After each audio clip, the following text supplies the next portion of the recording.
அஸ்ஸலாமு அலைக்கும் friends, welcome to my channel. இன்றைக்கி நம்மளோட சேனலில் எப்படி ஜூஸியான சீஸ் பண்ணலான்னு பார்க்கலாம் வாங்க.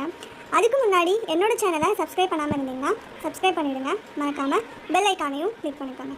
அப்போ தான் நான் போடுற ஒவ்வொரு வீடியோவும் உங்களுக்கு உடனே வந்து சேரும். வாங்க எப்படி பண்ணலான்னு பார்க்கலாம். நான் இன்றைக்கி சீஸ் பண்ணுறதுக்காக 1 லிட்டர் பால் எடுத்திருக்கேன். 1 லிட்டர் பாலை லைட்டாக சூடு பண்ணிக்கோங்க. ரொம்ப பாயில் பண்ணிடக்கூடாது.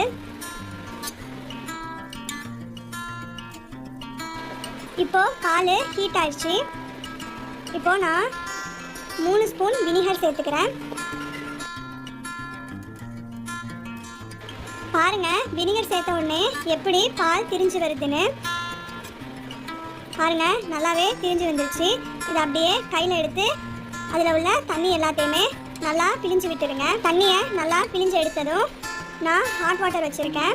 அந்த ஹாட் வாட்டரில் 3 இல்லாட்டி 4 தடவை நல்லா புழிஞ்சு எடுத்துக்கோங்க. 3-4 தடவை நல்லா பிழிஞ்சு எடுத்துட்டேன். இப்போது இழுத்து பார்க்கும்போது இந்த மாதிரி பிஞ்சு வரும். அதுக்காக இப்போ நான் ஸ்டவ் ஆன் பண்ணி பேன் வச்சு அதில் லைட்டாக வாட்டி எடுத்துக்கிறேன்.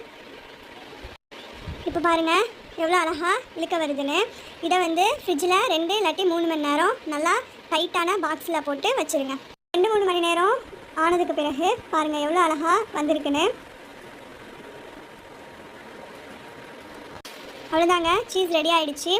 இந்த டிஷ் உங்களுக்கு பிடிச்சிருந்தா மறக்காமல் உங்கள் வீட்டில் ட்ரை பண்ணி பாருங்கள். ட்ரை பண்ணி பார்த்துட்டு கமெண்ட் பாக்ஸில் எனக்கு சொல்லுங்கள். இந்த சீஸ் தான் நான் பீஸாவுக்கு யூஸ் பண்ணியிருக்கேன். பீஸா எப்படி செய்கிறதுன்னு தனியாக ஒரு வீடியோவும் போட்டிருக்கேன், அதில் பார்த்துக்கோங்க. இன்ஷா அல்லாஹ் நெக்ஸ்ட் வீடியோவில் பார்க்கலாம்.